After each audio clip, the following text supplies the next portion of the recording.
ยังไงเรียนพรภาษาเป็นต่างนาคณะคุณสมาสติคุณมามอบให้เด็กน้องเจ้าและนางสังขารผู้สนะหมายเลข6มิสโอลิเวียมาสีสอนใจนางสังขารหมายเลข6ประจำปี2025เจ้าอย่าคอยเยียเซินอย่าเอ้ยผู้ดอนพมมาวันขึ้นมอพพุทธเมลนางสาวนางสังขารปี2026หมายเลข6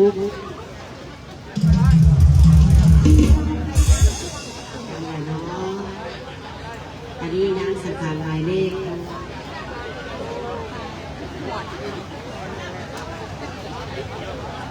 เจ้าต่อไปนางสังขารหมายเลข5ขอยินเซิร์มิสเจลีนายังวงนางสังขารหมายเลข5ประจำปี2026นางเจลีนาเจ้าขอยินเซิร์เนี่ยเอ้ยสิริวัลย์แก้วมงกุฎขึ้นมามอบมงกุฎแก่น้องนางสังขารหมายเลข5น้ำลายเขาต้องขอบใจเนาะเจ้าน้องต่อไปนางสังขารหมายเลข4ผู้ชนะได้แก่มิสเทพธิดาเพียรศิลป์นางสังขารหมายเลข4นางสาวเทพธิดาเพียรศิลป์เจ้าและอยากขอเยียนเซินยังเลือกชินาคำสุดขึ้นมามอบมงกุฎแก่นางสังขารหมายเลข4ประจำปี2026หาเลยดูเพื่อนกันเอามา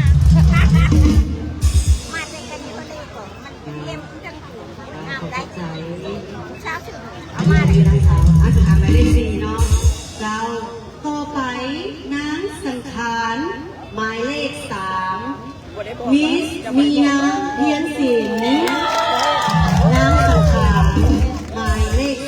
3ประจำปี2026อยากขอเป็นพี่เฮียนเซินยังเอ้ยมานิจันแสงสีขึ้นมอบมงกุฎแก่น้องนางสังขารหมายเลข3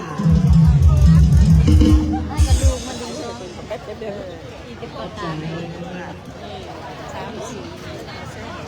เจ้าและนางสังขารหมายเลข2ตอนนี้เขาอยู่ที่2คนเนาะเดี๋ยวเขาซีรุ่นไทยสิเป็นผู้ชนะนางสังขารประจำปี2026อยากขอเฮียนเซินมิสมาเคล่าแอนมิสเบลล่ายืนอยู่ข้างหน้าเลยเนาะ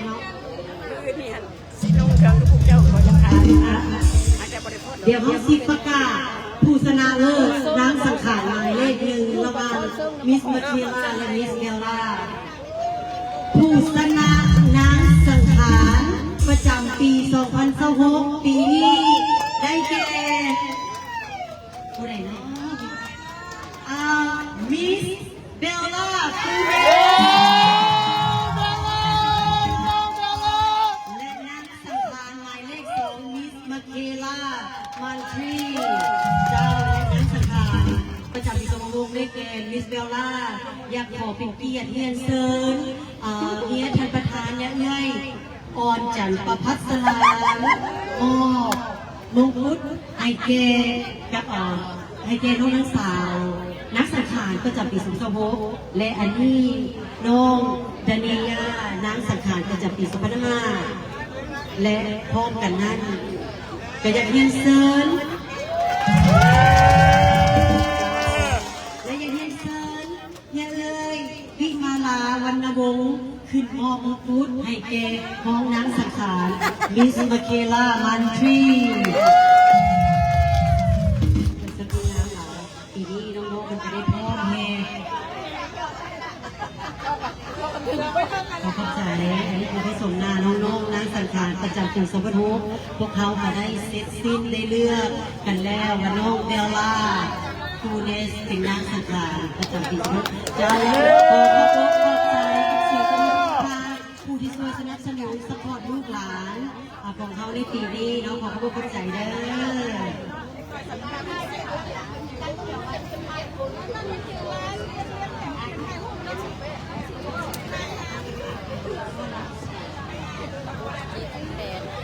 เจ้าพิธีมงกุฎเหลือหนึ่งเขาสิ ขอให้บรรดาเพื่อนผู้มอบรางวัลห่วงฟ้อนลำวงกับน้องๆน้ำสังขาร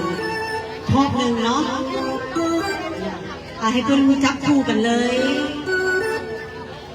และพิธีกวดน้ำสังขารของเขาปีนี้ก็ได้เสร็จสิ้นแล้วและขอเรียนเชิญบรรดาเรื่อยๆผู้เป็นมอบลูกแกน้องๆพ่อโกดผู้ลำวงกับน้องน้ำสังขาร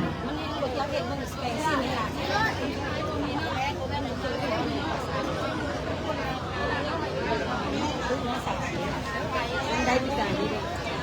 มาโมได้ดีไป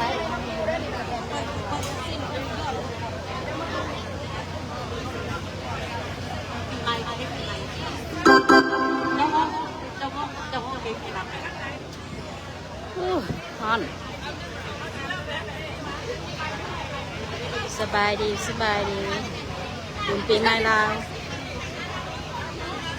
ที่วัดพระแก้วรัตนารามเมืองไทย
เจ้าแล้วเนาะการประกวดน้ำสังขารของเขาก็ได้สิ้นสุดแล้ว และต่อไปนี้ข้าพเจ้าก็อยากขอมอบเวทีนี้ให้กับทีมงานวงดนตรีเพิ่นได้ร่วมบนส่วนต่อไปเนาะขอขอบใจ ขอบใจน้อง ปุ๊บพิธีกรเลยเนาะหลายทางกระสิบูน้องปุ๊บไซยาจอกเกี่ยวแล้วเลยบอกเจ้าอีกเดือนเนาะเขาอยากจะประกาศตามหาท่านประธานนันโมเกนเพิ่นอยู่เจไดเนาะขอเรียนเชิญเนาะท่านประธานนันโมเกน